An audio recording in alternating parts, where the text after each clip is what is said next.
dafay nekk loo xamante ne nii luy participer la à la fois ci rôle yi nga xam ne jox nañ ko pencum ndawi askan wi mooy lu jëm ci wàllum contrôler action wu gouvernement waaye tamit lépp loo xam ne jëm na ci wàllu caytu ak càmbar ni ñi doxalee programme ak projet yi kon loolu baax na ñu koy fàttali. Mes chers collègues, je voudrais rappeler les dispositions de l'article 92, dernier alinéa de notre règlement intérieur. Pendant la session ordinaire, un jour au moins par mois est réservé aux questions d'actualité au gouvernement. La question d'actualité au gouvernement est posée par un député et une réponse est apportée par le Premier ministre ou un membre du gouvernement. Maanaam suñu règlement intérieur daf ñu wax ni gën ngaa néew benn yoon ci weer wi jagleel nañ ko laaj yi nga xam ne député yi dinañu ko laaj kii di njiitu jawriñ mi ak i naataangoom ak ñi nga xam ne ñoo bokk ci gouvernement bi te loolu mu doon laaj yoo xam ne laaju askan wi la ndax ndawi askan wi ñoo fi nekk laaj yooyu nag député mooy ñëw laaj bu ko defee njiitu jawriñ yi tontu wala kenn ci jawriñ yi saa yu ñu koy organiser nag dañuy fexe ba ñi nga xam ne ñoo jiite lii di groupe parlementaire wala sax représentant ñi nga xam ne ñoo représenté non inscrits yi ñu waxtaan tënk doxalin bi maanaam naka lañ koy defee mi code de conduite ci waxtaan woowu fukk ak ñeenti laaj la Pastef moo am fukk groupe takku wàllu moo waroon a am ñaar waaye dafa mel ni nekkuñu fi ñi nga xam ne bokkuñu ci benn groupe ñaar ngir nag waxtaan bi mën a en tout cas am njëriñ am pluralité ñi nga xam ne dañoo gedd seen cër dañoo jël seen ñaar jox ko non inscrits yi moo tax Pastef dina am fukk non inscrits yi am ñeent ni ñu ko doxalee nag mooy fukki minute ak ñett lañu laaj bu ne di jëlal mooy juróomi minute yi nga xam ne kii laaj la ak juróom-ñetti minutes yi nga xam ne kii tontu la moo xam njiitu jawriñ yi la wala kenn ci jawriñ yi ca njeexantal la nag dinañ jox njiitu jawriñ yi fukki minutes ak juróom ngir mu tontu laaj yi nga xam ne président groupe parlementaire ñoo ko laaj donc waxtaan wi yépp bu ñu ko tënkee dina doon téeméer ak juróom-ñeent fukk ak juróom-ñaari simili 197 minutes kon mes chers collègues maa ngi leen di liiral liste ñi nga xam ne ñoo fas yéene indi laaj yi. Monsieur El Hadj Gueye, Madame Say Cissé, Monsieur Al-Amin Diouf, Monsieur Pape Djibril Fall, Monsieur Ousmane Diop, Madame Koumba Ndiaye, Monsieur Ousmane Ciss, Monsieur Tafsir Thioye, Monsieur Cheikh Faye, Madame Jacqueline Sagna, Monsieur Papa Tahirou Sarr, Madame Ramatoulaye Ndom, Monsieur Cheikh Ahmed Tidiane Youm, Madame Marie-Angélique Mame Selbé Diouf. ñu ngi jox kàddu gi kii di suñu naataango bi di El Hadj Gueye ngir mu indi laajam.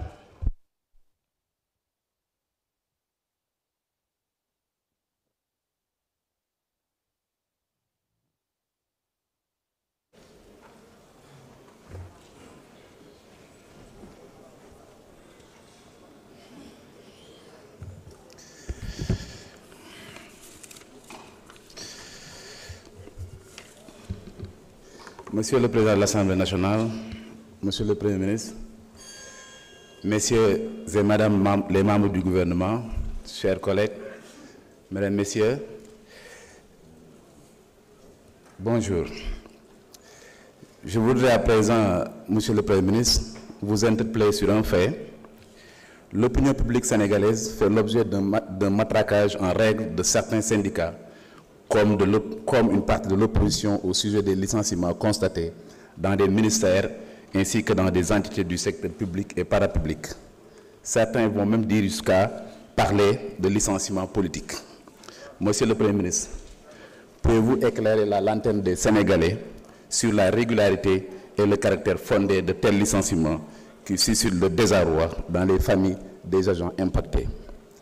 ma baamtu ko ci wolof ginnaaw bi ma nuyoo le président de l'Assemblée nationale nuyu le Premier ministre ak gouvernement bi mu ànd ak nuyu également ñi nga xamante ne ñooy suñu naataango ak Sénégal ñuy suivre di leen yóbbante nuyoo département Koungheul monsieur le Premier ministre di la wax ne li nga xam ne tey ci laa bëggoon àddu mooy dafa am benn débat boo xam ne dañ koy susciter fan yii mu jëm ci ay liggéeykat yoo xam ne dañuy liggéey ci ay bànqaasu état moo xam ministère ci ministère yi la moo xam ci bànqaas public yi wala parapublic licenciement yooyu nag maanaam dàq yooyu jëm ci ñoom ñu bëri di wax naan ay dàq politique la wala politique moo tax ñu dàq leen ñu lay laaj monsieur le Premier ministre ñooñu nga xam ne tey dàq nañu leen yan tontu ngeen ci indi yoo xam ne dina leeral ci bopp Sénégal yi ci fi nga xamante ni fa la ko gouvernement bi teg ba dàq leen bëgg nañ ko xam nga leeral ñu ko ñu ngi sant ñëpp di gërëm ñëpp jërë ngeen jëf. jërëjëf may ñaan ñi nekk ci tribune presse bi bu ñu mënee wàññi wax ji monsieur le Premier ministre ma nga jël kàddu indi sa laaj. jërëjëf monsieur le président de la république gannaaw bu ñu la nuyoo nuyu mboolem seen député yi fi teew di nuyu public bi ñëw fekke si ak ñiy suivre. monsieur le Premier ministre man nga ñëw fii wala nga taxaw foofu rek. waaw dama doon nuyoo rek waaye dama bëggoon wax nii pour laaj bi dama ko jébbal monsieur le ministre des mines et de l'énergie bi nga xam ne département bokk na ci département yi gën a am cas ci mbirum licenciement comme on les appelle monsieur le ministre vous pouvez aller répondre à la question.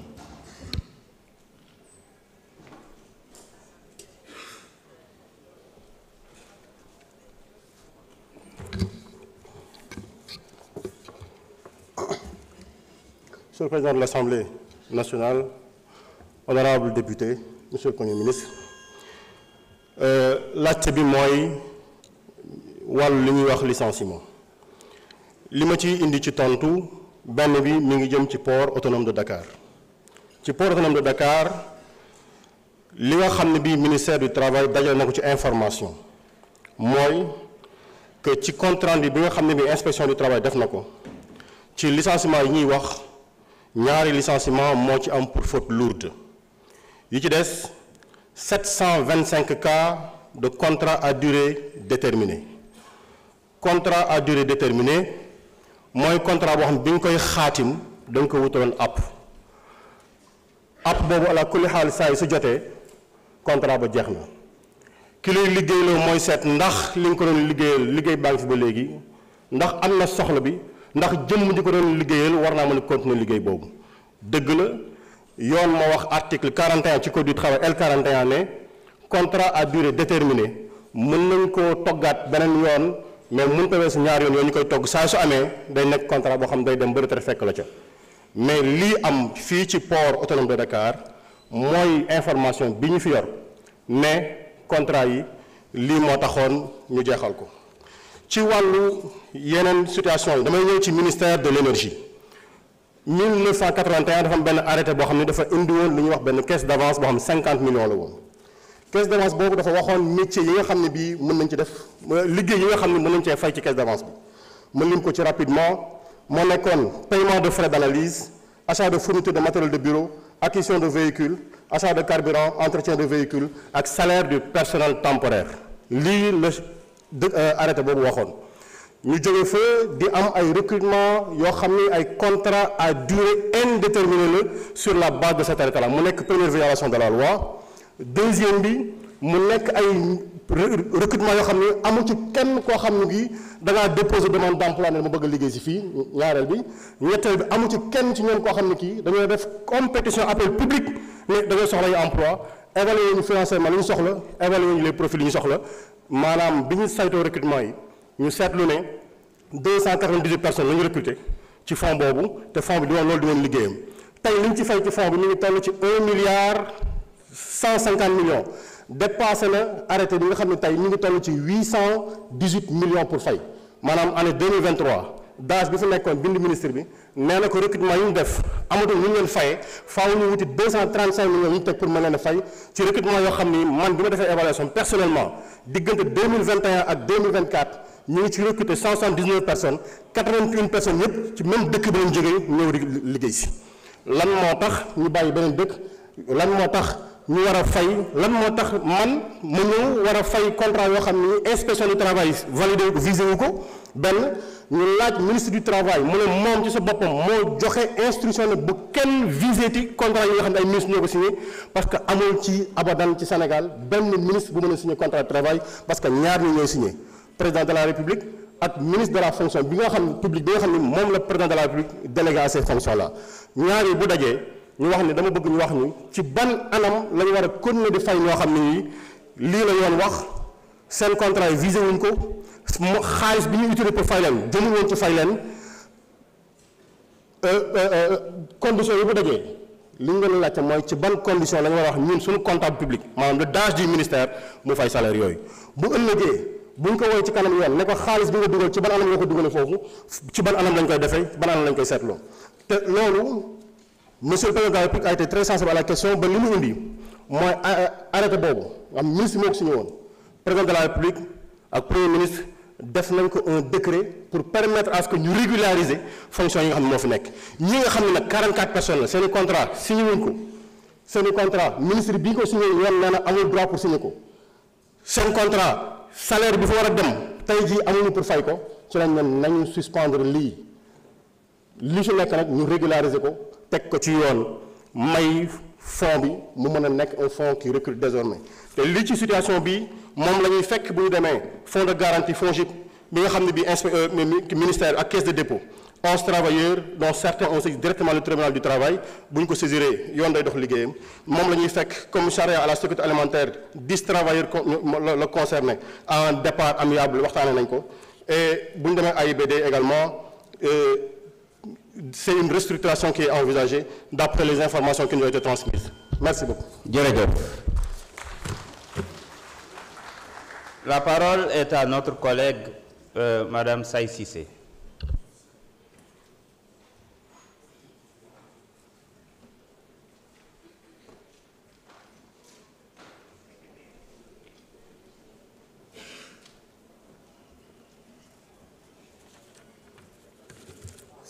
Merci beaucoup monsieur le président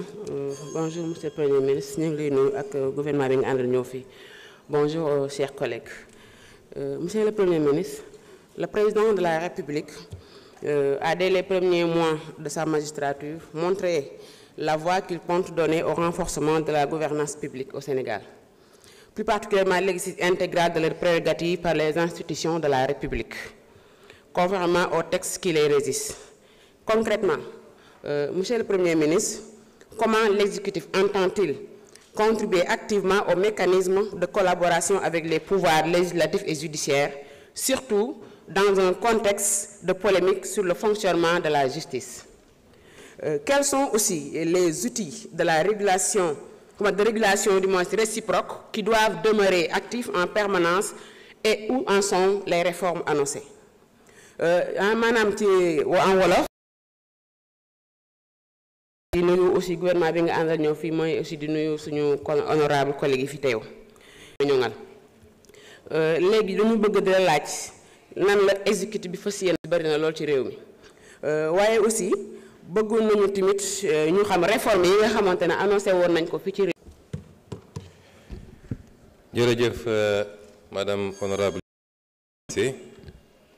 laaj bi nga wax dafa jëm ci li ñu tuddee les pouvoirs nga xam ne mooy représenter les institutions ci réew mi ñu fàttali ni dafa taxaw ci nu ñuy fexe ba jëmmal ay pouvoir benn bu dee ñu jox ko doole li ci gën a fës muy li ñuy wax pouvoir législatif bi nga xam ne mooy fi ñu teew tey di assemblée ak pouvoir judiciaire bu nekk am lu ko mandargal nag donte conseil constitutionnel cour suprême cour des comptes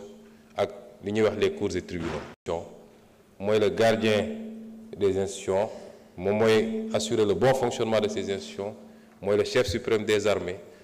waaye assemblée nationale it mooy contrôler l'action du gouvernement loolu dafa leer nañ kon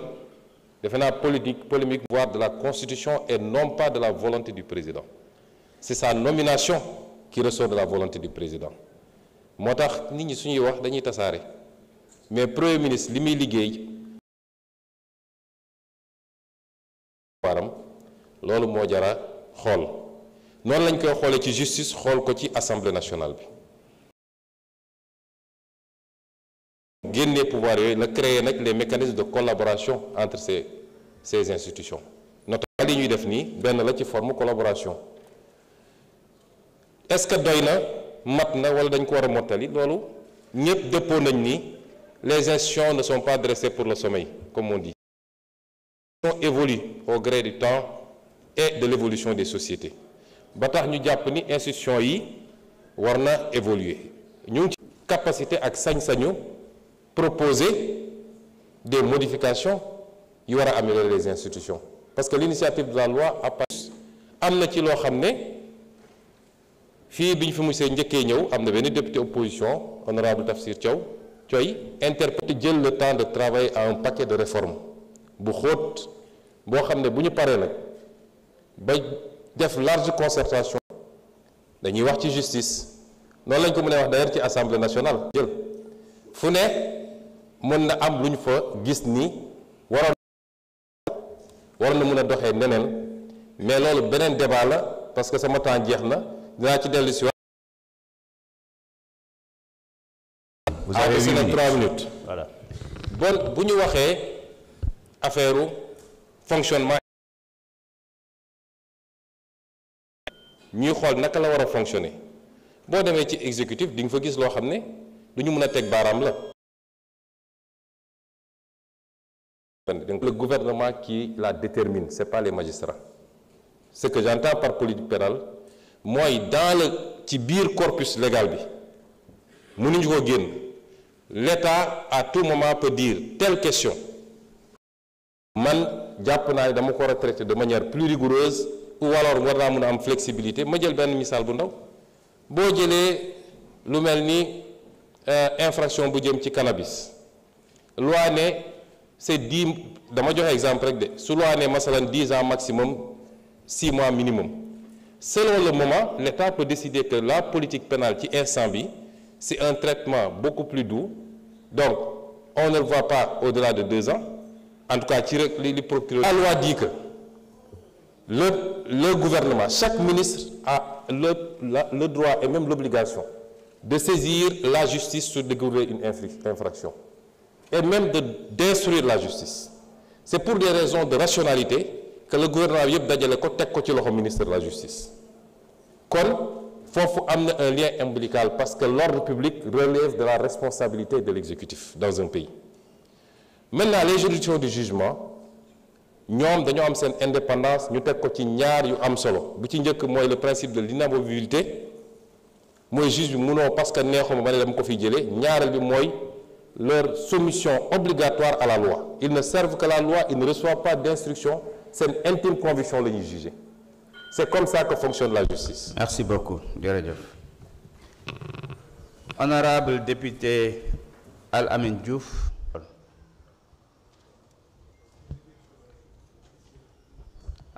Patientez un moment. Jërëjëf Monsieur le Président, Monsieur le Premier ministre, Mesdames, Mesdemoiselles, Messieurs les ministres et vos collaborateurs, honorables collègues, ñu ngi leen di siyaare di rafetlu initiative bi nga xamante ne daf ñuy permettre ñun en tant que honorable député taxaw ci li ñu war ba pare population bi am ay leer ci lépp luy dox ci doxalu gouvernement bi ci xibaar yu mujj man nag dama amoon benn laaj gannaaw ni ñu xamee Sénégal muy dëkk boo xamante ne ñëpp a xam ne seeni ndaw dañoo am toujours un sens de responsabilité ba nga xamante ne ñu ci ëpp ñu ngi ci débrouille bi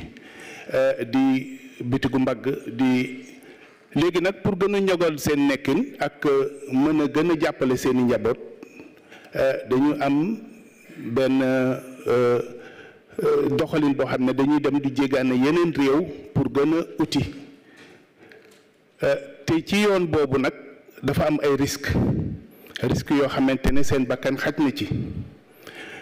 te pour ñu dem dëkk yu mel ni Europe ak Amérique dafa am ci yeneen dëkk yu ñuy jaar bu ñu fa jaaree nag dañuy def ay escale te escale boobu bëgguñu toog croiser les bras mais dañuy bëgg toujours dans le sens de responsabilité di am ci ay liggéey yu ñu jàpp waaye dëkk yooyu nag li ci gën a doy waar moo di dañoo gis ne toujours dañ fay dund ay mettit yoo xamante ne dëgg-dëgg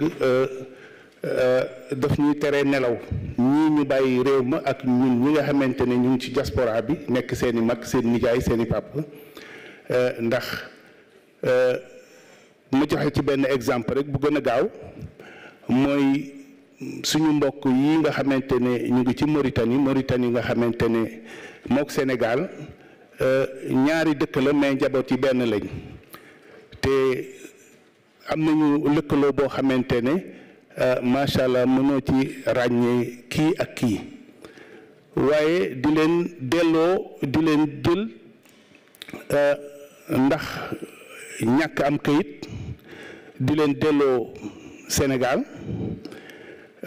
te loolu mënoon na ñàkk bu ñu xoolee ci côté njaboot yi. ku mel ni suñu doom xamante ne semaine bële rek lañ ko faat bakkanam ci Brésil xamante ne même en Afrique du Nord partout dans tous les pays de l'Afrique du Nord c'est la même situation man mii c'est un exemple que je donne parce que nous sommes bien organisés pour avoir les informations vérifiées doon laaj gouvernement bi ndax yan jéego ngeen teg pour wàññi yoon boobu nga xamante ne suñu doom yi dañ koy jël di dem di immigré wu parce que c'est pas facile am ay kayit c'est une immigration irrégulière on le reconnaît mais yan jéego le gouvernement bi jëng pour fexe ba wan leen fii loo xamante ne moo leen di gënal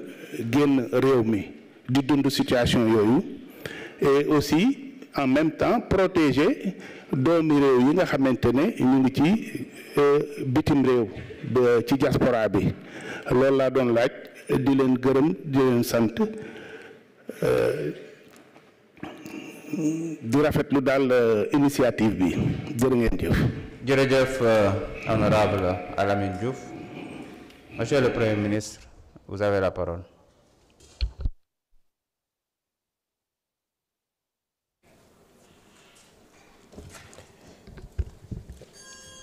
jërëjëf honorable Alamine Diouf ci laaj bi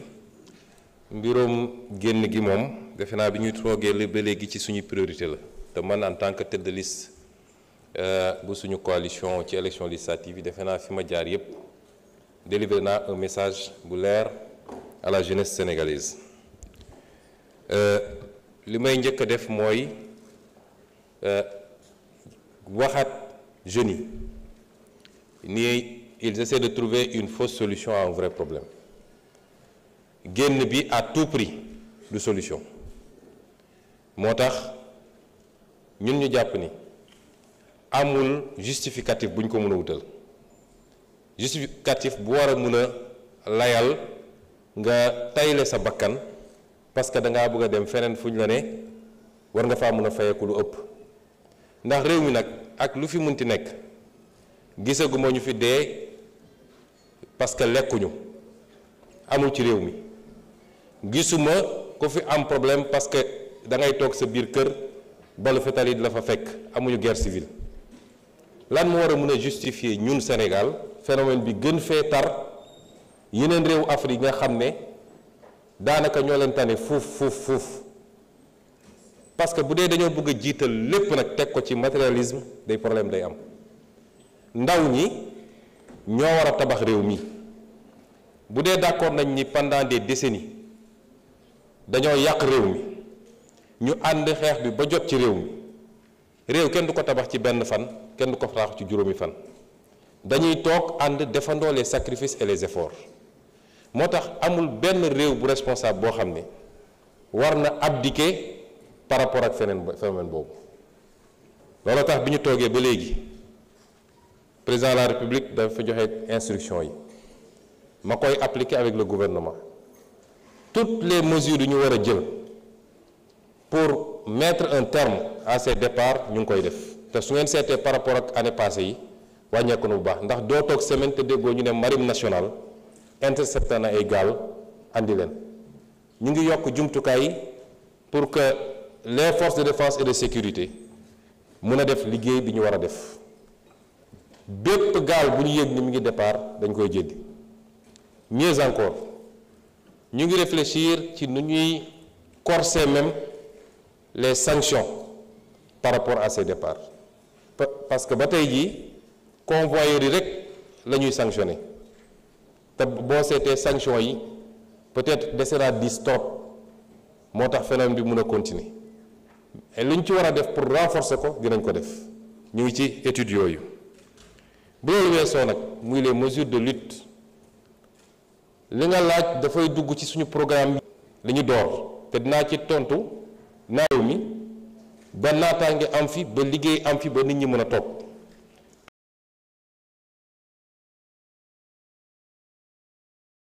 c'est une réponse aussi de solution qu'il faut apporter avec tout le peuple sénégalais maa ngi ciy ñëwaat dañ ci gën a xuus ñi nga xam ne nag génn nañ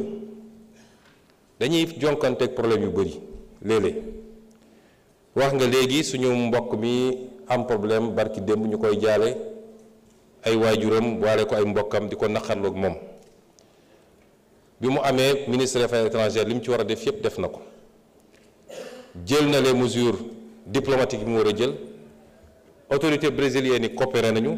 alkaati bi def li mbir mi arrêté nañ ko recevoir nañu les autorités consulaires sénégalaises présenté nañ leen le film déroulé waat ko yépp ñu gis ko ñu ngi suivre l'affaire nañ ko war a suivre donte nag ñun li ñuy wax toujours suñuy compatriotes mooy fu ñu mënte nekk nañu respecter te discipliné wu par rapport ak loi wu réew moomu loolu lu am solo la parce que suñu bëggee mettre à l'aise l'État mooy nañu fexe ba bu ñu gis yenn yi nga xam ne tam daf ñuy heurter parce que du ma dugg ci yenn détails parce que xam nañ di fa xew yépp ak ni mu demee xam nañu lan moo andi problème bi mais am na yoo xam ne tey Sénégal peut-être étranger yi nekk Sénégal di fi commerce gëw ma ni mën nañu gis image bu ñu leen di wane ñu taxaw jàkkaarloog alkaati sénégalais yi di dóorante loolu du am Sénégal kon tam suñu mbokk yi bu ñu nekkee fenn di fa liggéey l'usage de la force a été disproportionné et nous l'avons condamné et les mesures sont en train d'être prises mais bu ñu nekkee fenn nit nañu moytu peut-être ñu leen di wane ci ay images yoo xam ne dina jafee défendre yenn saa yi mu mel ni ay émeute wala dañoo xeex ak alkaati dëkk ba ci loo xam ne peut-être ay marchandises lañ ñëw saisir wala yu mel noonu réew tam boo ko yoree da ngay waxanteeg waa réew mu dëgg noonu la amee ci Mauritanie bi nga tudd suñu coopération ak Mauritanie wax nga ko léegi benn réew la bi ñu toogee léegi man jël naa sama initiative dem Mauritanie fii laa taxawoon Assemblée nationale en 2018 bi ñuy signé accord unification bi wala accord de partage des ressources gazières ak la Mauritanie ma ne bëgg naa gouvernement wax ñu ci ban base la ñu def accord boobu est-ce que scientifiquement il est démontré que 50-50 la wala est-ce que dañ koo def ci kaw rafetal diggante bon voisinage su dee rafetal nag il faut muy am ci ñaari boor yi bon voisinage ci ñaari côté yi la loolu maa ngi ko waxee fii assemblée bi may nekk opposant bi ma ñëwee nekk ci nguur damaa jël sama temps déplacé wu dem Mauritanie ñu teral ma fa ci lu ñëpp gis yaatal ñu fa won ñu ouverture boo xam ne à commencer par le président Ghazouani que je remercie au passage won ñu cofeel ak beaucoup de sympathie son premier ministre et tout son gouvernement ñoom lu ñu fa waxtaane woon ci toogaayu sénégalais yi foofu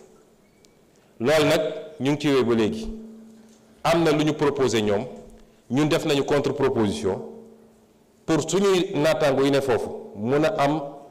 les mêmes droits kër bi nekk fii. discussion ci enjeux sécuritaires yi gestion ressources yi nga xam ne ñoo ko bokk muy dex bi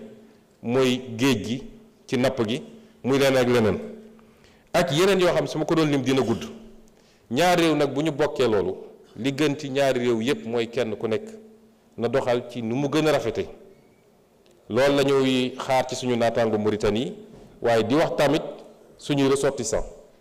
parce que jëlal lu mel ni napp gi. toujours ma ne dinaa dem sax ba Guet Ndar waxtaan ak suñu mbokk yi Mauritanie jox nañu ay licence ñu war a dem. nappi foofu. merci beaucoup. sant loolu nag yaakaar naa ne xaaruñu ko woon ci gouvernement bi licenciement yi li ci ministre bi wax léegi waroon na lool ak ñi ñu licencier li ñu wax na sax ba tudd loi waaye loolu loi ak ñiy saytu loi ñoom ñoo ko war a wax. loi ak ñiy saytu loi ñoom ñoo ko war a wax. il faut que la justice se prononce sur ces cas de licenciement abusif ci port ci aéroport ci CDC ak yeneen këru liggéeyukaay yoo xamante ni jàpp nañ ne kumba am ndey ak kumba amul ndey moom moo nekk foofu te dañ cee gis ñàkk yërmande goo xamante ni ku bari doole la. dàq bi nag dafa egg sax ci ñoo xamante ni jàpp naa ne kenn waru leen a dàq muy les policiers ñooñu nga xamante ni dañu wax ne seeni contrat moom moo jeex ki sol tenue nationale bëccëgal réew mi guddil réew mi kooku motif économique warul tax nga ne da nga koy bàyyi rawatina ci jamono boo xam les défis sécuritaires sont énormes donc jàpp naa ne ñooñu monsieur 312 seen réintégration dafa war a nekk lu immédiate. beneen bi mooy toujours ci ndaw ji migration circulaire wax nañ ko mooy léegi ndaw ji dañ leen di yóbbu ngeen dem loolu jàpp naa ne du solution keroog bi ñuy dem ni jëwriñ ji taxawee tiim leen am na lu bari lu mu fàttali ci conscience collective bi te loolu du li ñu diggoon ndawi Sénégal. gis naa sax ñu ne Qatar tamit moo ngi xaar ñeneen ñoo xamante ni du ñu ñuy witt waaye des gens qui sont bien formés loolu tam dëppawul avec les enjeux de développement du Sénégal donc loolu war nañ ci taxaw bu baax. beneen bi monsieur le premier ministre maa ngi ñeewant bu baax le ministre de la justice ndax fi mu ne ñoo ngi ñëpp a ngi jooy tiim ko y compris le président de la République di wax ne le peuple doit mettre la pression sur la justice non le peuple n'a pas le droit de mettre la pression sur la justice rawatina justice boo xam ki ñu ko dénk tey nit ñi am nañ ci moom yaakaar suñ ko dooleel bu ñu ko affaiblir fii may wax ak yéen am na jëmm joo xamante ni Simon Faye la tudd rédacteur en chef bu des médias Simon Faye bokk na ci taskatu xibaar yi ñu gën a respecté ci Sénégal ci probité ci intégrité nécessité d'enquête ñu ne moo tax tey ji ñu téye ko ay fan këram donc actuellement jàpp nañu ne képp koo xamante ni dañ ko identifier comme noonu premier ministre Ousmane Sonko dañoo war a dal ci sa kaw te loolu jàpp naa ne yow benn noonu nga war a am mooy ku noonoo réew mi mais lépp loo xam ne dafa jëm ci yow jàpp nañ ne war nga ko mën a jéggale bu fekkee ne comprendre nañ fii nga xamante ni foofu la réew mi toll. donc Simon Faye ak la justice ak ñi nga xamante ni dañ leen di woo ci loo xamante ni du dara parce que li nga wax fii léegi ci wàllu justice jàpp naa ne on est en train de redéfinir même la nature de notre régime. Pendant longtemps, on a décrié une administration judiciaire. Aujourd'hui, on va aller vers un véritable pouvoir judiciaire. Loolu lañ doon xeex. Et pour man ce pouvoir-là dañ ko war a gën a conforter war ko gën a liggéey bu baax c'est pas un pouvoir des juges loolu tamit gars yi nga xamante ni souvent ñoom ñooy nekk complètement à côté de la plaque ñoom ñoo koy nekk di wax donc loolu la ñu jàpp ne dafa nekk ay problématique yoo xamante ni war nañ ci taxaw bu baax a baax daal di dimbali li nga xamante ni moom mooy encore une fois ndaw ñi dooleel leen dimbali leen parce que tey jii Sénégal on parle de déguerpissement des jeunes yi nekk ci marché yi mais c'est la première fois dans l'histoire du pays où on parle de déguerpissement te kenn déggul ñu wax recasement il faut qu'on parle de recasement bu ñuy déguerpir beneen bi mooy la problématique des marchés benn borom xam-xam day wax ne boo demee ci dëkk boo bëggee xam ni waa dëkk ba mel njëkkal ci marché bi nu marché bi mel moom la dëkk bi mel te suñu marché yépp tey ku ci am ndomba tànk dootoo dem ci marché yi dootoo fa nduggee dootoo fa lijjanti parce que xam nga ne marché yi nekkul aux normes donc il faut qu'on travaille sur un vaste programme de réhabilitation des marchés jàpp naa ne loolu tamit dafa nekk farata ci fi nga xamante ni foofu la Sénégal toll. Monsieur le Premier ministre damay revenir ci beneen problématique boo xamante ni c'est la presse sénégalaise. Excusez-moi mais justice bi doy na c'est bon. damay revenir sur la problématique de la presse. la presse honorable question la ci benn thématique bunoo xaabaabal ci thématique yu bëri donc restel ci justice bi sinon mën nga dem toog. La presse se sent persécutée aujourd'hui. Veuillez couper le micro, s'il vous plaît. La presse se sent Honorable, allez vous asseoir. Allez vous asseoir.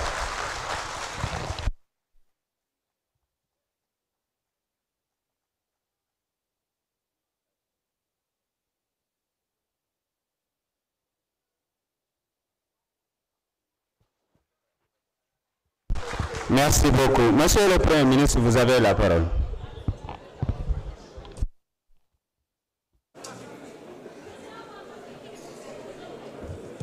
Merci, Monsieur le Président.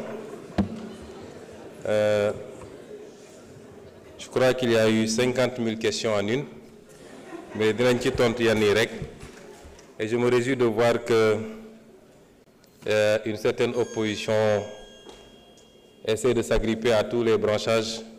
Et désormais, le cheval de bataille, c'est d'être les défenseurs du ministre de la Justice dans une soi-disant brouille avec le reste de l'exécutif. defe naa mun ngeen ut yeneen moyen d'opposition, c'est mieux. wax nga ci mbirum licenciement yi, je crois que su dee da ngeen tudd licenciement politique rek yéen a ko wax licenciement politique, ça veut dire que recrutement politique amoon na. Pour recrutement politique am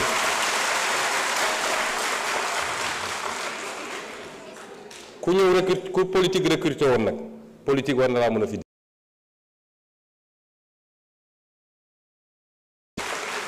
Mais il se trouve que ce n'est même pas ça.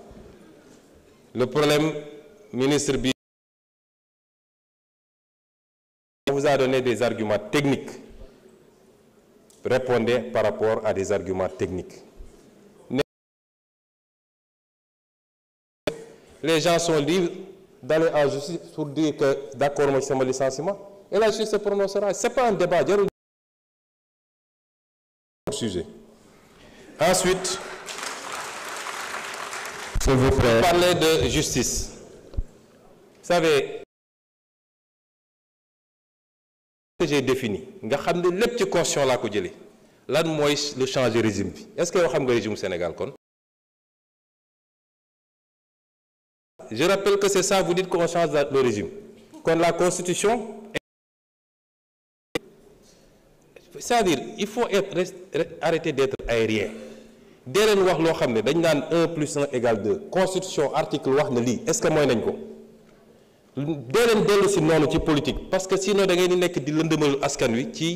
wax yoo xam ne amul bopp amul génn. La justice, elle doit être rendue. La justice a été héréditée depuis plusieurs années. loolu du lu ñuy nëbb lu Sénégal yëpp d'accord la majorité des acteurs de la justice d'accord nañ ci. Magistrats, avocats, greffiers, ñëpp d'accord nañu y a un problème. kon noonu lu ñuy waxati te ñi yàq justice.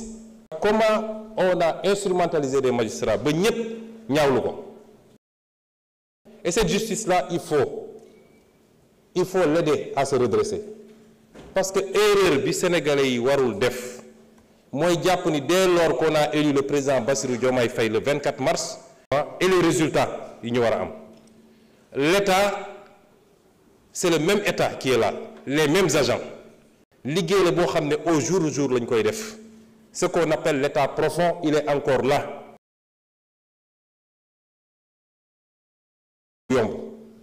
Mais la justice, am na erreur bi nit ñi di def. Le peuple a le droit de dire que j'attends. C'est le service de la justice est rendu, n'a pas le droit de dire mais j'ai un problème ci sama justice nu muy doxee.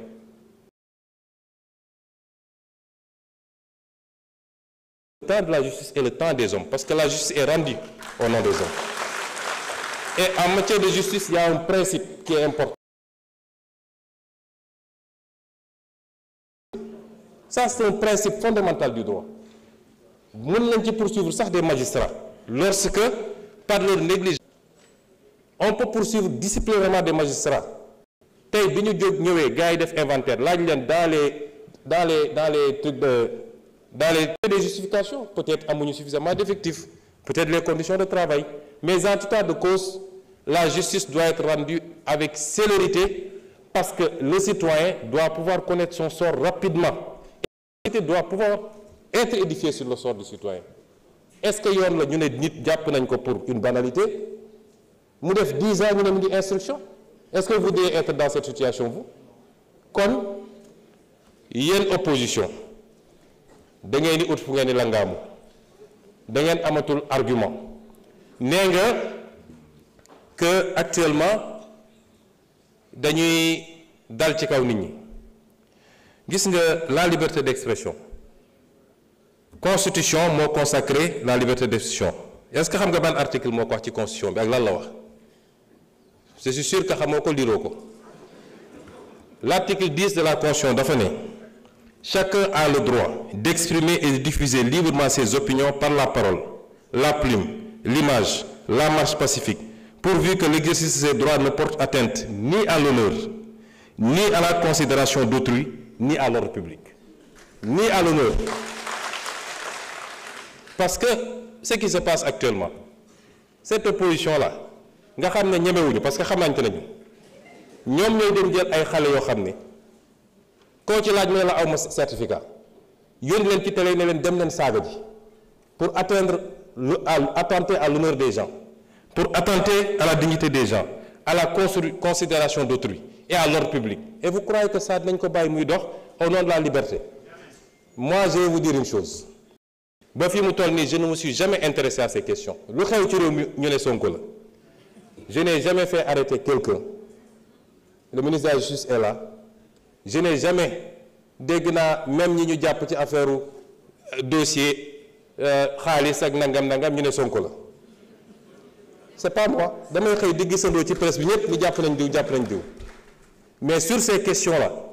je vous dis qu'à partir d'aujourd'hui j'assume parce que man lu ma dugg rek ngeen xam dugg naa à partir s'il vous plaît parce que ce pays duñ ko seetaan te gis nga ñi ngeen di sacrifier wujaawu yi ngeen di yónni ñuy dem di saaga ñoom seen cadre nañ ko régler rapidement mu des nag xanaa yéen opposants yi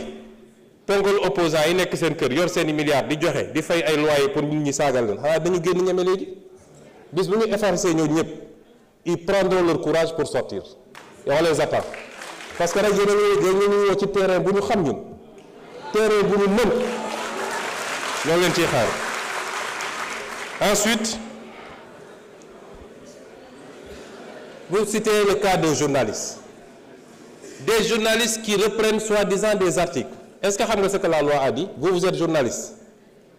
le responsable principal c'est le rédacteur en chef ou le directeur de publication c'est lui le premier responsable tu prends un article tu dis policiers yi ñu bëgg a génne dañ leen fii génne dama joxe benn misaal dañ leen fii génne parce que on veut aller prendre des rebelles du FDC remplacer leen ko ngeen ne loolu dañ ko bàyyi mu jàll. Merci beaucoup.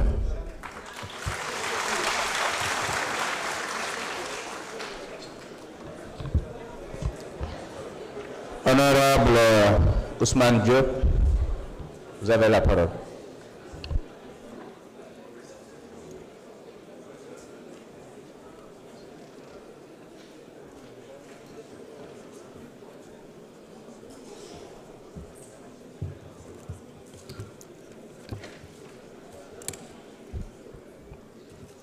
A'uuzu billahi mina shaytaani rajim, bismillahi rahmani rahim. Monsieur le Président, Monsieur le Premier ministre et toute la délégation gouvernementale, chers collègues, honorables députés, Monsieur le Premier ministre, les réponses que vous venez d'apporter me permettent d'aborder directement le thème que j'ai eu à préparer concernant cette rencontre qui nous réunit aujourd'hui. Le citoyen sénégalais réclame le plein respect des libertés publiques et cette exigence démocratique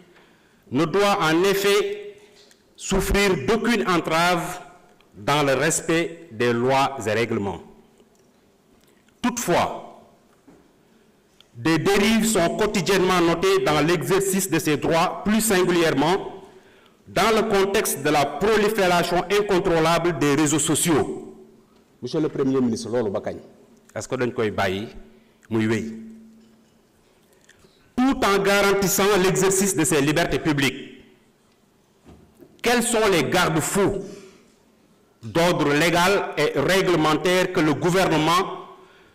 compte dressé pour garantir l'ordre public au sens large du terme? Le gouvernement envisage-t-il d'intégrer la conscientisation aux valeurs de citoyenneté dans ses missions de service public et en particulier dans celles confiées à la nouvelle direction générale du service civique national et du volontariat ainsi qu'au ministère chargé de l'éducation et de l'enseignement? Monsieur le ministre, question yooyu laa amoon di ko laaj di leen jaajëfal. Jërëjëf. Monsieur le Premier ministre, vous avez la parole. Merci beaucoup. J'ai la chance que la question suivante me permet de terminer li ma démarré woon. Dieu fait bien les choses, hein? Parce que li ma doon wax léegi mooy réew mi dafa am opposition boo xam ne nii jàkkaarloo woon ak ñun bi ñu yoree pouvoir ci sos ci tilimal der ci wax lu ñaaw def tout pour liquider ñu jàpp nañu noonu la ñu war a continuer tey sauf que bëri na loo xam ne ñemeetuñ ko. am na député boo xam ne fii bokk na ci ñi daw tey fii la taxaw ne Ousmane Sonko rebelle MFDC am naa preuve bi duñ ko jox réew mi et cetera. Est-ce que tey sañ na taxawaat wax ko? Du ko ñeme. téeméeri fi tam ñem foofu la ñu wutee ndax man li ma daan wax bi may nekk opposition damay taxaw wax ko assumer ko mais dañuy dem fay ay nit ñii ay journalistes lañu ñii ay soi-disant chroniqueurs ne leen dem leen di diffuser de fausses nouvelles dem leen di sos ci nit ñi. léegi wax nga affaire 300 les policiers léegi dégg nañ ko ci policiers yi policiers yooyu recrutement politique la woon li ci ëpp. policier boo xam ne amul benn niveau d'étude mënul bind turam ñu jël ko dugal ko ci suñu police loolu am na ci du ma ne ñëpp la ak yeneen bi débat bi posé woo ñu xool cas yi c'est pas l'autorité politique même qui a décidé c'est leur propre hiérarchie qui a fait la proposition mais lii matalul charte police. mënuñu koo bàyyi suñu biir ça nous pose problème. C'est la propre hiérarchie policière qui a fait la proposition. Ça n'a rien de politique suñu ñëwoon fekk fi policiers yoo xam ne seeni kilifa dañ koo valider ne lii la ñu soxla it dañ leen di bàyyi ñu continuer dem ngeen bëgg a utiliser loolu en pensant que c'est un secteur sensible. C'est les gens qui ont une formation qui peuvent demain se sortir manifester xeex ak alkaati yi ngeen nekk ci yooyu c'est-à-dire suba bu ngoon jot seen ñaan mooy réew mi déstabiliser wu pour ñu ne problème am na fi et vous faites feu de tout bois. Et vous utilisez souvent, malheureusement, des gens que je qualifie d'inconscients. Nous sommes sur plateau yi di wax. Par rapport à la question posée par l'honorable député, dama wax sànq ni la politique pénale est définie par le pouvoir exécutif. Ci domaine bii maanaam annoncé ko Sénégal yépp nag désormais la politique pénale c'est zéro tolérance en la matière. ma wax ko ñëpp sur le fondement de la constitution de la République du Sénégal non contre Pape Djibril Fall amoo sañ-sañ xëy rek dugg ci moom dugg ci këram tudd jabaram tudd doomam saaga ko wax lu ne au nom de la politique. Est-ce que vous l'accepterez vous? Il faut mu jeex ci réew mi. Ce sera zéro tolérance désormais dans ce pays. Diffusion de fausses nouvelles, ce sera zéro tolérance dans ce pays. Que chacun assume. On vous garantit à tout le monde la liberté d'expression. Et on ne vous garantit pas ce qui va suivre après. Ku nekk na assumer lu muy wax. Kenn ragalu fi opposition. La preuve, je suis le premier ministre qui vient le plus à l'Assemblée. Depuis que je suis en politique, j'ai toujours invité les gens au débat public. Fii laa daan taxaw, j'étais un député de Pastef. Assemblée bi fees fii laay taxaw wax li may wax teg samay fait teg samay chiffres. Donc nous on n'a pas peur du débat. Mais lii ngeen bëgg a nekkee ci réew mi suñ ko bàyyee fi muy jëm du yoon. Te nag kenn ku ne na koy natt ci boppam. Le juge bi nga xam ne andil nañ ko nit kooku avoué devant le juge ni lii maa ko wax maa ko def mu soofantal ko relaxé ko ne c'est pas grave te juge boobu bu ñu ko waxoon le 10e de ça ñu ne outrage à magistrat loolu du yoon. Sénégal yëpp am droit à la même dignité à ce que leur honneur soit préservé et sauvegardé et c'est la responsabilité de l'État et du pouvoir exécutif de veiller à ça. et celui qui publie, tout le monde est libre de publier. Si nous avons une liberté de la presse, moi, nous avons nit ñi ne leen kenn dootu fi publier, kenn dootu fi wax. Chaque jour, antenne yi ubbeeku na. Chacun est libre de publier, chacun est libre de parler. Mais ci la ngay wax ak la ngay jëf suñ la nee Ousmane Sonko sàcc na nga am preuve ni Ousmane Sonko sàcc na boo ko publier wul baakaar nga da nga ko war a publier mais boo amul firnde ni Ousmane Sonko sàcc na bul dem bind ne Ousmane Sonko sàcc na. Le journalisme aussi, c'est le contrôle, la vérification de l'information. Maintenant, nous avons un organe de presse, yor parti politique ba mënul am 1%, nga bëgg ko transposer ci sa organe de presse, ne mooy sa meetingukaay, bis bu ne nga jël say nit teg ne leen wax leen, kooku ce n'est plus de la presse, c'est de la politique. Il faut l'assumer. Pour ce qui est maintenant de solution yi communication mi ngi ci. L'État a le devoir de garantir à tous les citoyens les libertés yi constitution bi accordées, liberté d'aller et venir, liberté d'association, liberté d'opinion. Mais l'État a le devoir également de l'encadrer. Il y a un travail éducatif, certes, parce que li xew dernièrement suñu société te man je suis logique avec moi-même, j'ai été opposant mun ngeen génne samay vidéo yu bëri yu ma wax ak samay militants ne leen santuma kenn saaga ak xaste parce que loolu du suñu ADN man dama bokk fi ma bokk man ñun xamuñu saaga suñu jotee summeeku régler li ñuy régler ba pare ku nekk solaat dem sax moo ñu gën a taxaw di saaga xamuñu loolu. Et j'ai toujours dit à mes militants tere naa ku wootewu ci man di wër di xaste di saaga ak ku munti doon ça on est constant avec nous-mêmes. Mais le développement de ce phénomène ces derniers temps appelle plusieurs réponses. Defe naa am na un volet éducatif ñu war koo démarrer nag à la base ci ndaw ñi parce que tubaab bi daf ñoo defaral ay outils jox ñu waaye usage bi defe naa dañ ciy xaababal ñu teel a former barki démb maa ngi doon def fii marche ak xale yi xale bi jigéen bi wax ci turu xale yi dafa insister sur la protection des enfants contre les abus sur Internet. tey kenn ku ne ci ñun war nga am looy tiit su dee sa doom mi ngi fréquenter Internet loolu il faut ñu xool nuñ koy gérer il faut mu am communication il faut mu am éducation il faut mu am waxtaanaat suñu biir mais il faut mu am fermeté également dans la gestion de certaines dérives loolu mënul ñàkk ci mbir mi également. ma dellu si waat aussi ci li ñu wax ci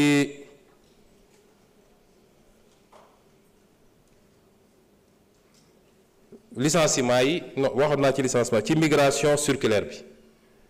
ñun suñu position dafa mës a leer bi may nekk opposant dem naa fii ci plage bi fekk fa nit ñi waxtaan ak ñoom ne leen kenn mënul tere kenn tukki bu ngeen amee yoon bu leer nañ am kayit yu wér kéng bëgg a tukki tukki leen bëgg a liggéey liggéey leen. C'est pas un problème nit dina tukki pas parce que dafa amul. mais nit mun na nekk fii nekk kaa parce que fi nga nekk mënoo fa am dara kon ki nga xam ne yoonam leer na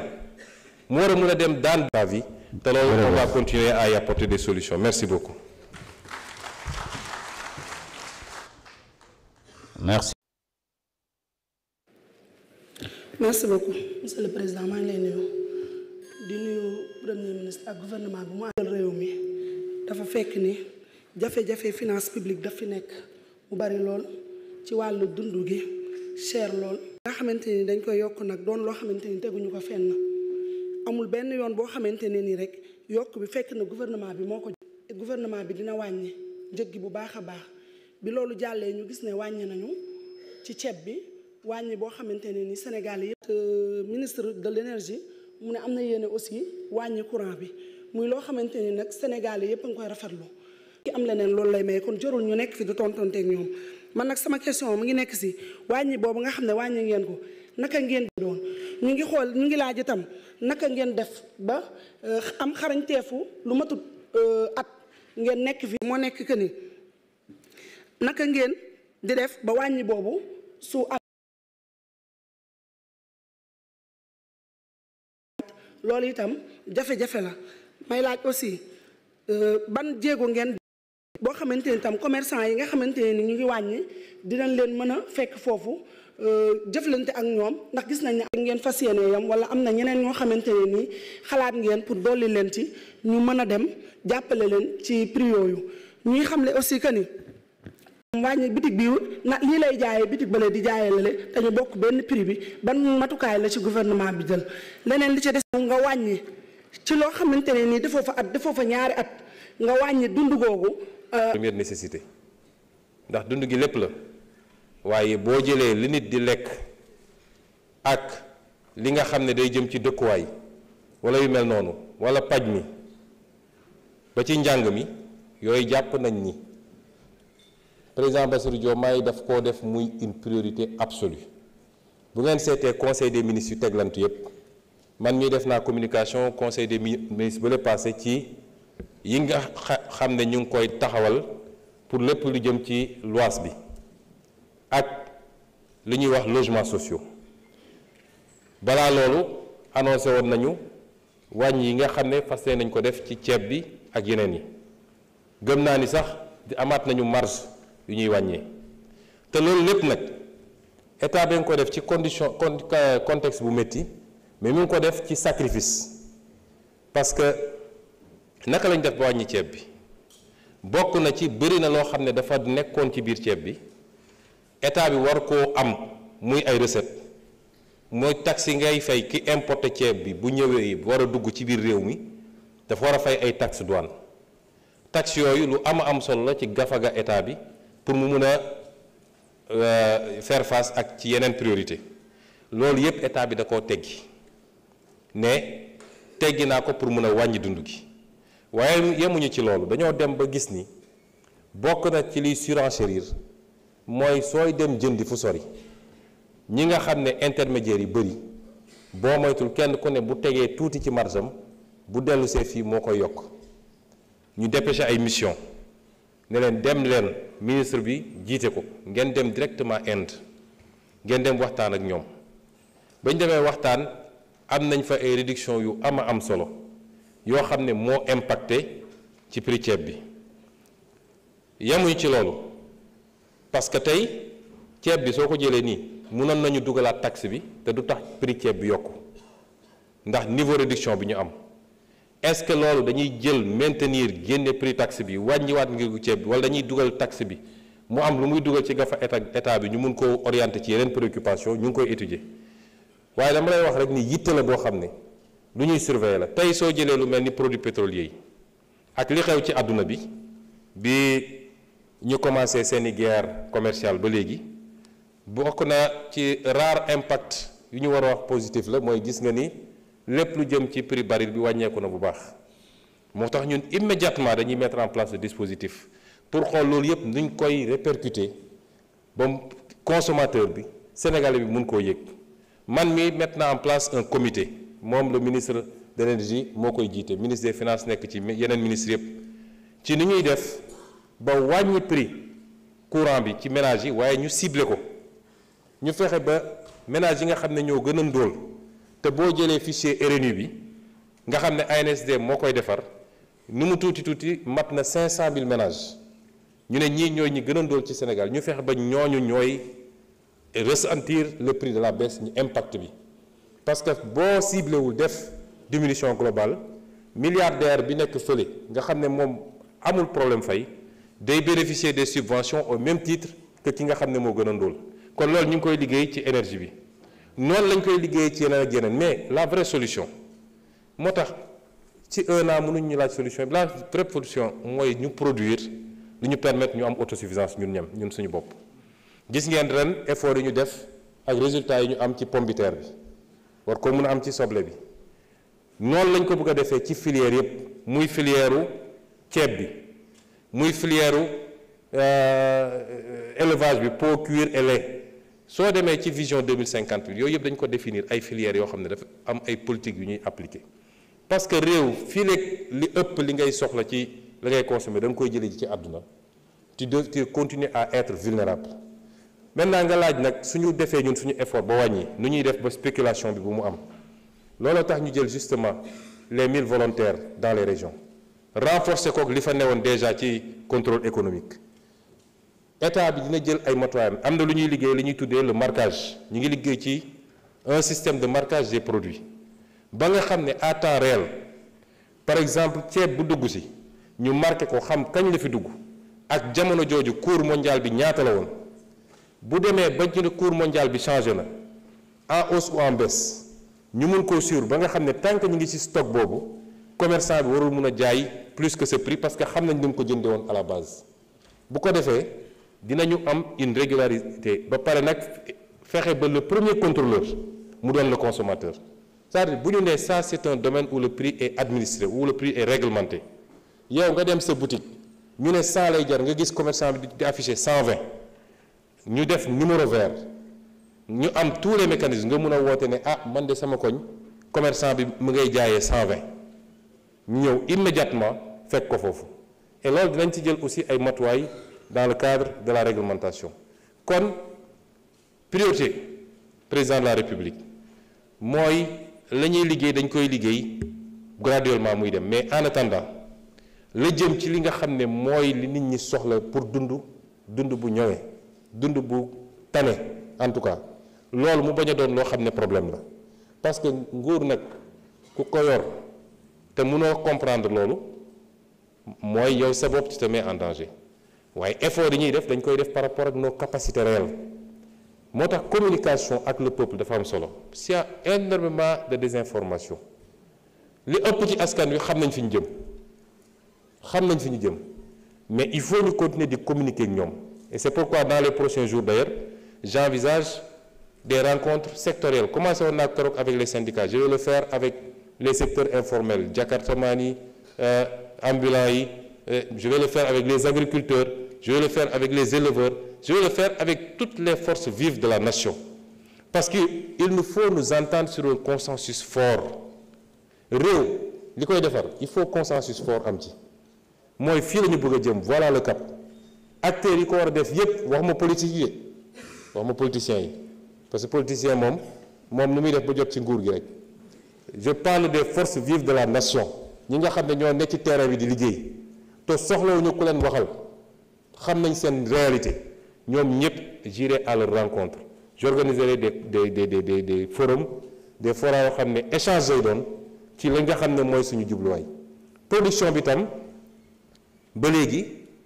nee naa mooy le cœur de nos préoccupations mbay mi muy culture vivrière dugub bi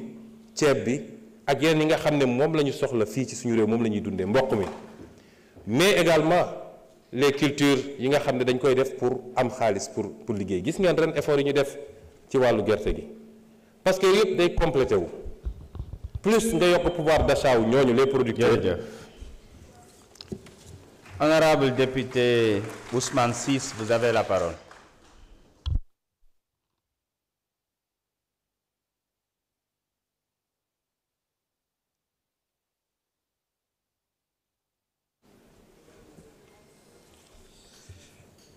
Bonjour, chers collègues. Merci beaucoup, Monsieur le Président. Je pense que c'est une très belle transition puisque nous allons évoquer la question de la souveraineté alimentaire. Bonjour, Monsieur le Ministre,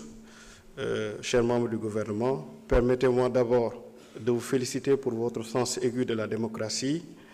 Bien vrai que dans le cadre du contrôle parlementaire, l'article 92 du règlement intérieur de l'Assemblée nationale établit clairement les questions d'actualité. Cependant,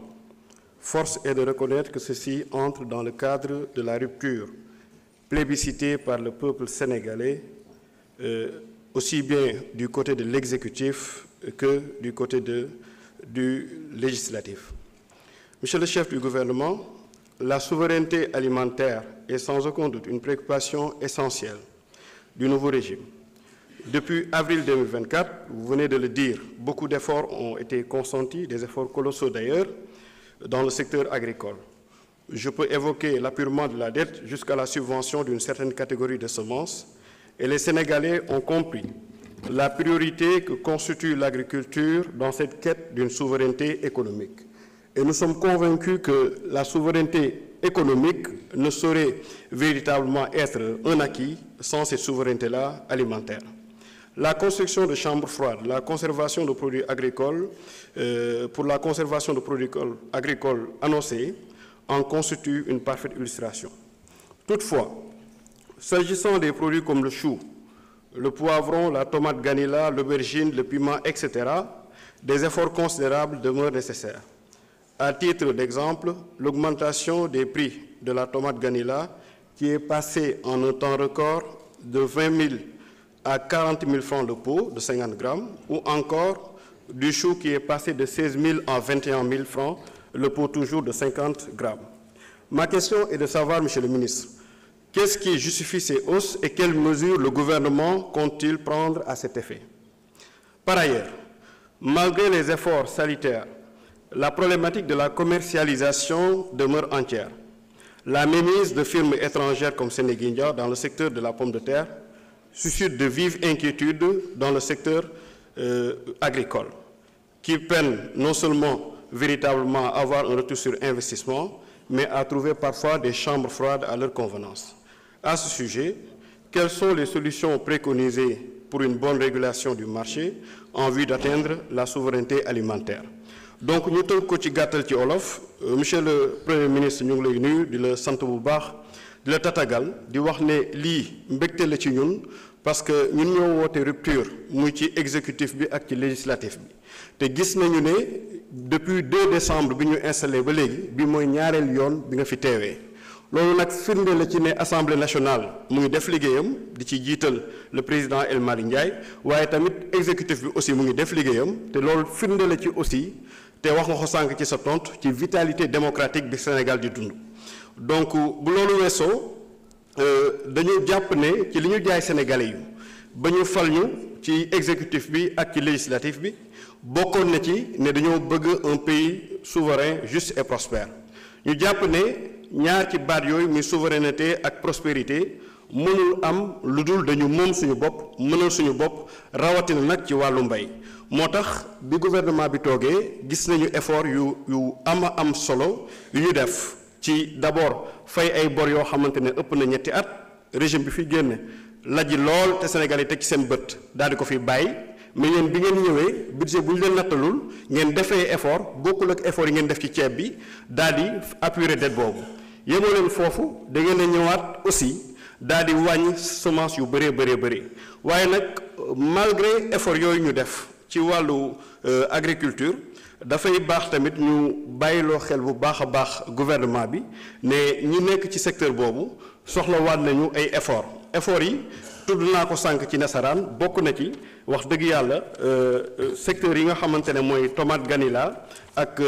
pomme de terre waaye surtout ak li nga xamante ne mooy chou ndax ci fànn yooyu am na prix yoo xamante ne dañuy jóge ba ñeenti junni dem ba juróom-ñetti junni donc loolu war nañ ko xoolaat bu baax a baax beneen bi ci toppaat aussi moom mooy ne ci côté chou bi jóge na 16000 dem ba 21000 waaye bu loolu weesoo béykat yi dañ ma yóbbante bu baax a baax nee nañu ci Korité bii jàll gis nañu effort yi nga xamante ne gouvernement bu Sénégal def na ko di ci sant di ci gërëm le ministre du commerce. jërëjëf merci beaucoup. Monsieur le Premier ministre man nga ñëw indi sa tontu. Oui, monsieur le ministre de l'Agriculture, vous avez la parole.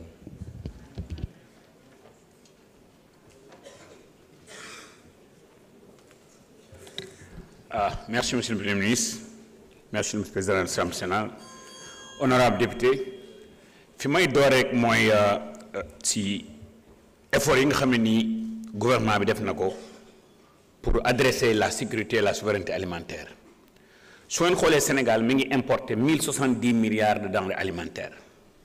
mi ngi importer 1,4 million de tonnes de riz 860 000 tonnes de blé 450 000 tonnes de maïs 450 000 tonnes de maïs 347 000 tonnes de fruits et légumes 200 000 tonnes d'huile et 210 000 tonnes de sucre et plus de 100 millions d'euros de lait lan la gouvernement bi def pour adresser problème souveraineté alimentaire comme ni nga ko waxee ñëw nañ fekk fi ñetti ati bor ñu fay ñaar yi ñëw nañ augmenter le budget de 100 milliards à 120 milliards ñëw nañ fépp fu baykat nekk dans les 14 régions du Sénégal ministère de l'Intérieur dem fépp fu baykat nekk noo fexe nañ ba nga jot jiwu à temps jot nga engrais à temps aussi ñu augmenter la dans l'accompagnement pour augmenter sa productivité. Sénégal 18 millions de personnes là, 14 régions, 46 communes départementales, 557 communes, mais d'ici 557 communes, 520 communes ay communes rurales. Li ñu bëgg def d'abord suñu gouvernement pour am souveraineté alimentaire, pour mën di permettre baykat yi ñuy bay 12 mois sur 12 am productivité seen charge d'exploitation ngoog jamono noonu la ñuy indee productivité ba nga xam ne ni suñu 80% bi nga xam ne ni moom mooy force productive yi ñu mën a concurrencer ak képp ku ñu war a concurrencer te dinaa dellu si diggante dafa soxla ñaari moteur il y a l'agriculture familiale qui représente peut-être 65 70 ba 80% de la force productive ñooñu gouvernement bu bëgg a réussir nan lañ leen di suqale mooy dañ leen di former dañ leen di formaliser dañ leen di accompagner dañ leen di finaliser dañuy yokk seen productivité pour ñoom ñu mun a rentable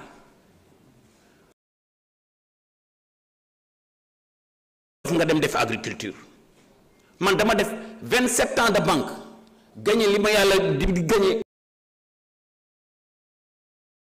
dem def ubbi ay cabinet finance defuma ko damaa xam ne mbay ak sàmm non seulement nit ki mën na ci gagné xaalis mais mën nañ ci créer des centaines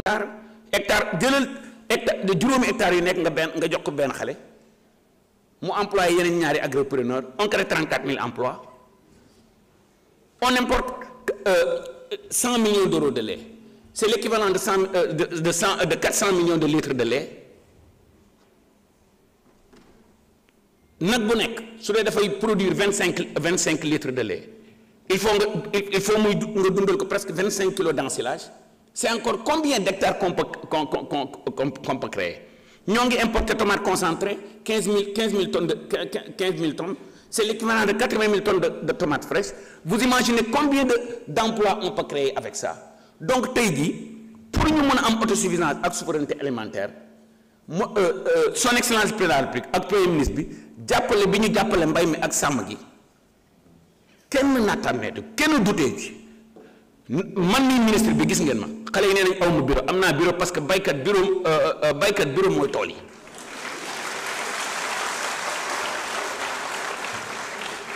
may profiter aussi ci occasion bi pour remercier tous les paysans tous les éleveurs ndax coopération bu rafet bi nga xam ne ñi ñoo ngi koy def ak ministère bi ñoo ngi koy def ak agent ministère bi gis ngeen opérateurs yi dañoo teg 14 critères ne 14 critères yi mooy 14 critères yi ñuy moderniser opérateurs yi ñu jóge ci 100 et quelques opérateurs ba 46 opérateurs te ren jii di ngeen fi gis lu ngeen musta gis avant la fin du mois de mai les premiers bateaux d'engrais vont arriver au port on est en train de faire des innovations yoo xam ne ni ay milliards la ñuy économiser ci ni li fi daan dox te daaw gis ngeen jubal jubanti bi nga xam ne ni son excellence le président de la République ak premier ministre bi def nañ ko lu ne fàng nag kenn du ko jeex dinaa dellu si diggante Sénégindia ak petit opérateurs yi train dafay am locomotive am ay wagon locomotive bi mooy nekk agro industrie bi tey jii 90% de nos investissements 90% de nos subventions ci petit agriculteurs yi lay demul ci benn agro industriel waaye nag train dafay locomotive bi day am nga def ci 100 wagons man maa wax en tant que ministre de l'agriculture de la souveraineté alimentaire et de l'élevage su ma bëggee réussir 99% de mes efforts ci baykat yu ak sàmmkat yu ndaw agro industrie bi la gis ngeen ko vous m'excusez du terme après ça li ñuy doxal moom la ñuy xool on a fait 450 000 tonnes de production d'oignons xool gis pomme de terre foo xool gis légume nañuy wax ci loolu donc autosuffisance fa muy doore en semence certifiée directeur ISRA parce que autosuffisance en semences certifiées foofu la autosuffisance alimentaire di doore. Qui contrôle vos semences contrôle votre sécurité, qui contrôle votre sécurité contrôle votre souveraineté. Donc dañu doore ci sama autosuffisance. Baykat yi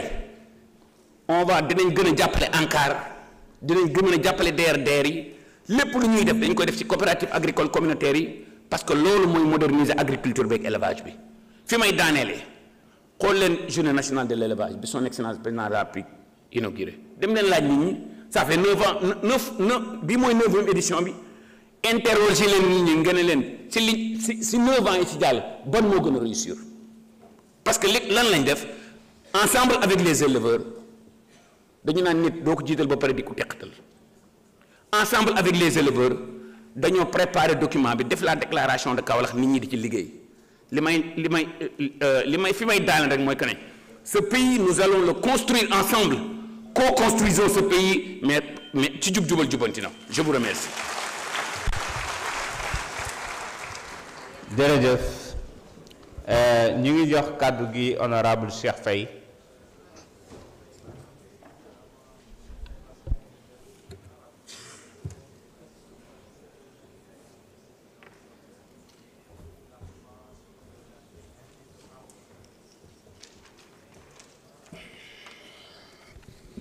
Merci, Monsieur le Président. Monsieur le Président, waa ji fi jógee léegi da nga koy comprendre ndax nit ki bu fekkee ne da nga nekk élève ba pare dabe te fekk ne élèves yi jàng nañ ba yàgg te nga nekkoon remplaçant da ngay bëgg a réciter li nga xam ne mooy leçon yi nga xam ne moom nga tardé woon moo tax. Monsieur le Premier ministre, Mesdames, Messieurs les membres du gouvernement, chers collègues honorables députés, Monsieur le Premier ministre, les rapports des corps de contrôle ont relevé plusieurs irrégularités dans la gestion foncière, notamment des détournements et des dysfonctionnements dans l'administration des terres au sein des collectivités territoriales. Considérant les compétences transférées aux collectivités territoriales, les citoyens souhaitent obtenir des clarifications sur la gestion des ressources ainsi que sur les mécanismes de contrôle mis en œuvre pour garantir une gestion transparente du patrimoine foncier. Dans cette optique, le gouvernement envisage-t-il de diligenter un audit de la gestion foncière des collectivités territoriales? Une telle initiative permettrait non seulement d'évaluer la gestion foncière, mais aussi de répondre aux préoccupations des populations. Monsieur le Premier ministre, cette question souligne l'attente des citoyens en matière de transparence et appelle à une action claire et proactive des pouvoirs publics pour une meilleure gouvernance des ressources naturelles, des ressources foncières. Ma bamtu ko ci wolof. Monsieur le Premier ministre, ñun Sénégal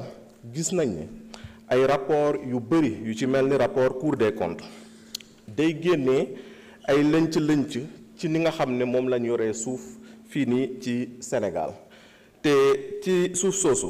ci li ci ëpp dafa nekk compétence boo xam ne compétence transférée aux collectivités locales. C'est vrai que état am na représentant muy l'administration, mais ñu gis ne day am ay lënc yu bëri moo tax ñuy laajte ndax sa gouvernement teg na ay mécanismes yoo xam ne tey day tax Sénégal coowu suuf dootu fi mun a am fii nii ci Sénégal. Mais aussi askan bi di la laaj ndax est-ce que sa gouvernement pare na pour def ay audit ci suuf soosu ci collectivité locale pour boobu nga xam ne aussi tam chaque jour day jur coow te loolu buñ ko seetloo dinañ ko gis fu ne fu ci mel ni fee ci université bu Sine Saloum, mais aussi fi nga xam ne mooy ca Fatick ca Njaay ci suuf soosu moom la ñuy naan Ngorol. Kon donc monsieur le Premier ministre loolu moo nekkoon question bi nga xam ne moom lañ la bëggoon a adressé. Asalaamaaleykum wa rahmatulah. Waaleykum salaam. Jërëjëf honorable Cheikh Faye. Monsieur le Premier ministre, mën nga ñëw jël kàddu. Monsieur le ministre de l'Urbanisme, vous pouvez répondre à la question.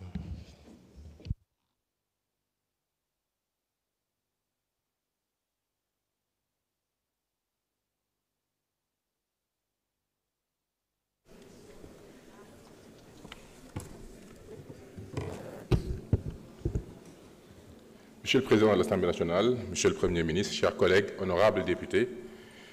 C'est avec beaucoup de plaisir que nous nous tenons devant vous aujourd'hui pour consacrer à cette mission importante de répondre aux questions du peuple à travers cette représentation. Je vais répondre à la question concernant l'importance de l'audit dans la gestion de nos ressources.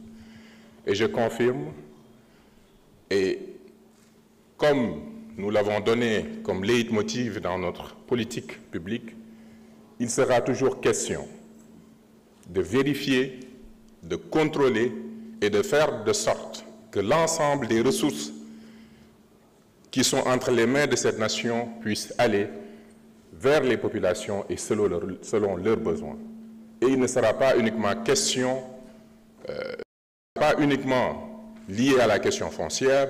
mais aussi à la gestion des ressources et tout ce qui constitue aujourd'hui le local font l'objet de contrôle sur la question foncière. Toutes les délibérations doivent faire l'objet d'un contrôle a posteriori. Quand ça dépasse les limites des 10 hectares, il y a toujours de cette délibération. Et quand on est au-dessus de 50 hectares, la présidence de la République doit donner son go pour que nous puissions. Nous avons observé des dérives et bientôt des décisions seront prises sur cette question-là pour vous dire que rien n'est resté en rade. Sauf amener la correction que nous avons vendue au peuple sénégalais autour du jubal jubanti. Donc mooy lépp loo xam ne alalu askan wi la dañ ko teg ci yoon ba ñëpp jot ci. danañu fexe ba ñu teg ko ci yoon ndax mu dem ci askan wi. mbiri suuf nag dafa nekk lu am solo nekk loo xam ne daañ ci seet ndax teg nga ko ci yoon am déet. bu dee dafa dépassé 50 hectares la wax ndax mën nga dem wala mënoo dem bu ñu yemoon ci loolu rek jafe-jafe yu bëri du fi am waaye gis nañ ne jafe-jafe am na. Cour des comptes yi am na mission de vérification yu nga xam ne ñu ngi en cours te bépp ak ay information yu claire daañu woo maire bi laaj ko lu xew daañ ko joyanti mais nag ma leen di wax ne tam mbiri suuf mbir la moo xam ne dinañ ci na ci engagement nguur gi dem ci benn réforme foncière discuter ci parce que dëgg la lépp lu maire di def dañ ko war a waxtaane waaye est-ce que suufu mbay la est-ce que suuf bu ñu war a def extraction parce que am na lu yàlla def wërsëg ci biir est-ce que suuf soo xam ne la fa la ndox doon jaar nañ ko bàyyi nga am détail yu sa commune sa périmètre fii lii circulation la war a doon lii agriculture la war a doon inondation la nit dina jël délibération feneen ak feneen ak feneen donc problème bi dafa nekk lu structurel loo xam ne lu xóot yi ma leen di wax loolu moo nekk ci réew mi ñu war koo doxal te mu am ay sooxe kon boog du ma guddal lépp loo xam ne daal jébbal ngeen ñu ko yéen ndaw réew mi daañ ko càmbar. Honorable Jeanne Sagna, vous avez la parole.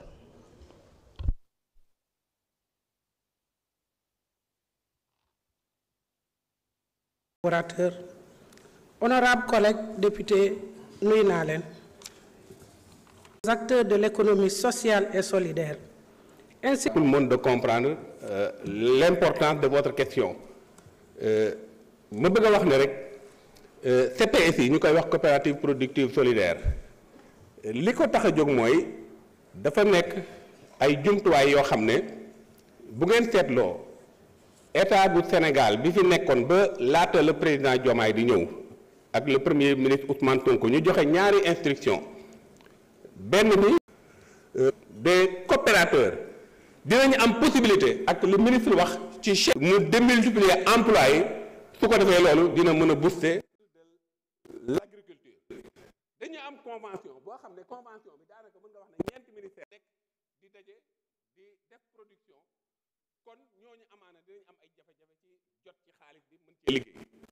lëkkaloo boobu ñu def nag ak le ministère de l'agriculture moo waral jàppale producteurs yi nga xam ne ñoom ñu ngi produire ay matières brutes maanaam di def nga xam tey lu jëm ci élevage lu jëm ci agriculture produit yooyu ñooy liggéey coopérative yooyu leen jox ay jumtuwaay pour ñu mën a am ay matériel ak ay équipement ki nekk ci transformation bi ak activité bu connecté à station boobu ñoom ñu di ko assurer au lieu ñu jox ko benn nit nga xam kenn rek moo koy yore amul lu ko mën a matale su ko defee yombal liggéey bi asalaamaaleykum wa rahmatullah jërëjëf honorable député Ramatoulaye Ndom, vous avez la parole.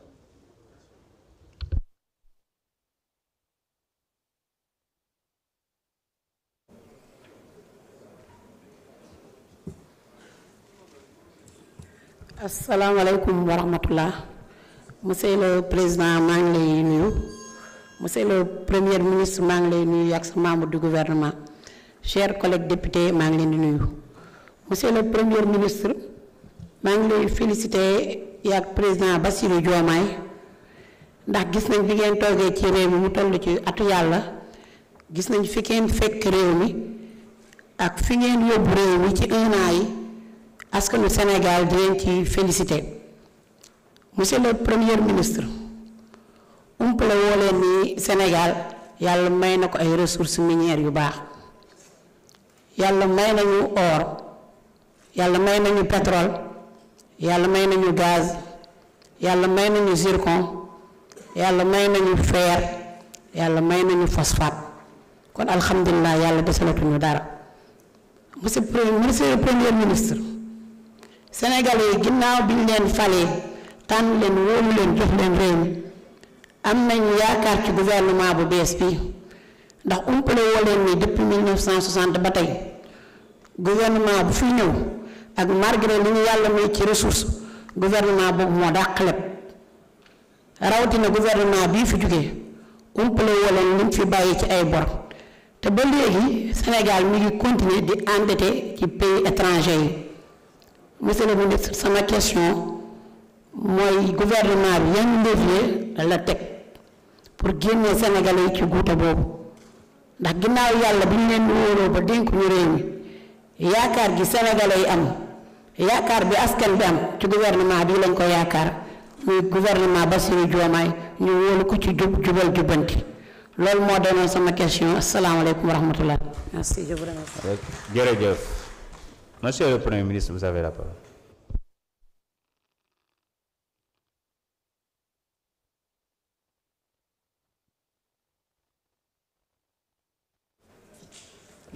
jërëjëf honorable député Ramatoulaye Ndom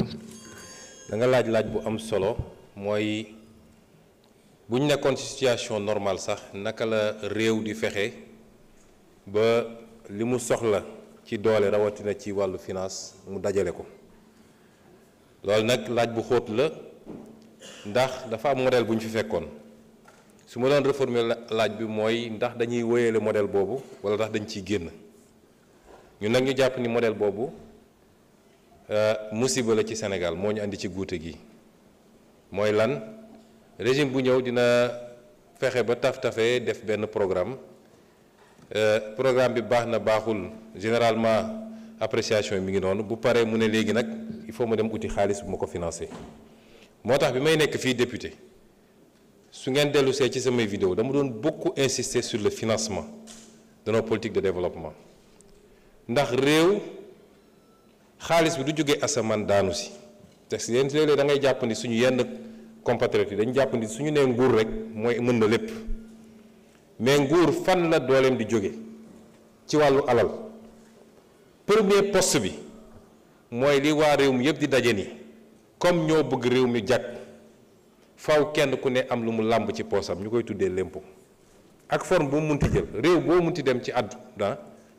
en tout cas li ëpp ci réew mi parce que am na quelques réew yoo xam ne dañoo am ay rente pétrolière rente gazière mais même réew yooyu sax dem nañu ba xam ni c'est des énergies fossiles donc day jeex ñu commencé di dugal ñoom it léegi de la fiscalité comme réewu golfe bi ñoom ñëpp léegi am nañu un système fiscal parce que xam nañ ni pétrole gaz day jeex mais 99% réewu àdduna bi peut-être li ëpp ci seen ressource mi ngi jóge ci li nit ñi di dajale ñu koy wooyee la fiscalité dinaa ci dellu si ñaareel bi ci tegu muy bu am solo it mooy li la yàlla wërsëgale ci ressource naturelle nooy def ba mu tegee sa loxo te foofu nga démarrer sa question ma dellu si ensuite nga doog a xool nag bu ma dajalee loolu yépp ba léegi am na lu des fan laa koy jëlijee ndax damay leb wala su may leb it ban forme lay jël loolu di doon question yoo xam ne yu am solo la ñuy ut est-ce que leb bi damay wax waa réew mi ñu dajale ci seeni effort comme li ñu def barki démb nga xam ne dañ koy soxla ci kopparu réew mi kenn ku nekk làmb poosam wala damay dem ci institution bancaire yi wala damay dem ci partenaires internationaux yi muy le bilatéral wala multilatéral ma dem uti ko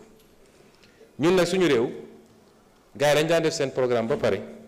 ne léegi faw ñu daw nag naxanteeg bailleurs yi pour am lu ñu financer suñu programme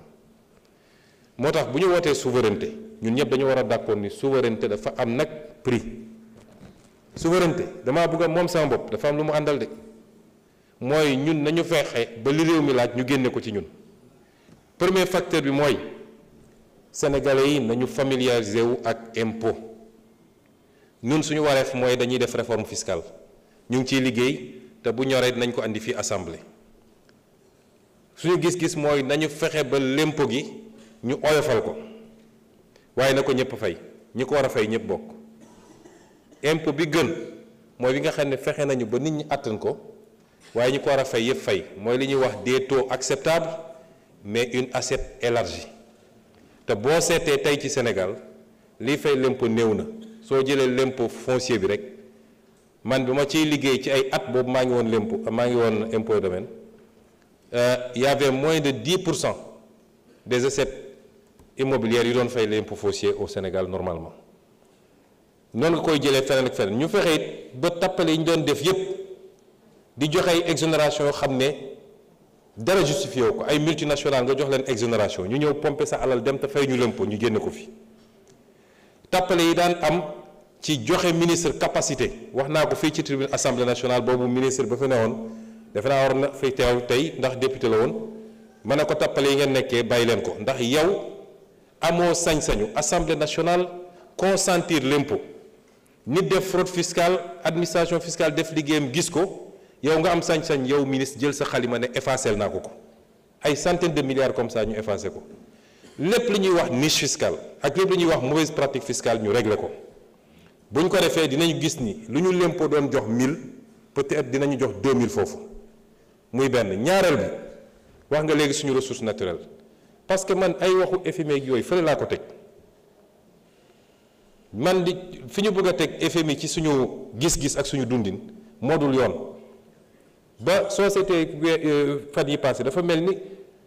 yàlla moo doon wàcc Sénégal parce que FMI mooy ñëw FMI partenaire la ñoom fa ay droit en tant qu'État membre lañ fay def ay convention ñuy signé la xaalis bi fa ne mboolam ñi bokk FMI ñoo fay contribuer pour FMI di lebal ñëpp lay lebal nag am na réew yu am doole te dañuy dem FMI ñu lebal leen kon ñun yalwaan ñu saraxuñu tef lañ fay jëlit dañ koy rembourser ba mu mat lu ko may ñu jaar ak ñun fa ñuy jaar ak képp ku amel bor te li xew ci réew mi ma dellu si ni effort yi ñuy laaj Sénégalais yi balaa muy am solo ñi leen dugal ci guute gi ñoom ñëpp ñu ñëw layoo kook Sénégalais yi parce que dañ koy def ci TF dañ koy def ci maa tey fii la ñu taxaw alerté leen ba ci FMI fii laa taxaw alerté ko bind ko lettre en 2018 sur li ñuy wax le dépassement sur les ressources extérieures kon mënul ne xamuloon moo tax ñun duñu amuñu leçon bu ñuy jël ci kenn s'il y a un seul ci acteurs yi fi nekkoon yëpp ku ci amul responsabilité mooy nguuru président Bassirou Diomaye Faye waaye ñeneen ñëpp ils ont la responsabilité ci li ñu def mais suñu ressources naturelles yi te ñu ngi ciy liggéey soo seetee su ma la génneloon tableau tey Sénégal am na or am na clinker am na argent phosphate am na calcaire am na argile basalte manganèse les minéraux lourds le fer nga boole ci pétrole bi boole ci gaz bi boole ci zircon bi boole ci jën gi ñu am ci géej gi loolu nu mu toll mais lan lañ ci am su ma la joxoon tey les statistiques soo jëlee lu mel ni phosphate amuñu ci dara boo jëlee phosphate redevance minière moo tax ñu ne dañuy engager les renégociations ñu ngi ciy liggéey bu ñoree 2016 sama livre bi te tey yàlla jox nañu nguur ñu ngi ciy liggéey soo jëlee investissement yi multinationales yi def boo xam ne pare na bu ne dañoo def ay surcoût ci li ñu ne moom la ñu investir dëgg moo tappale bu nekk ba seen marge dañ koy wàññi seen charge ñu yaatal ko.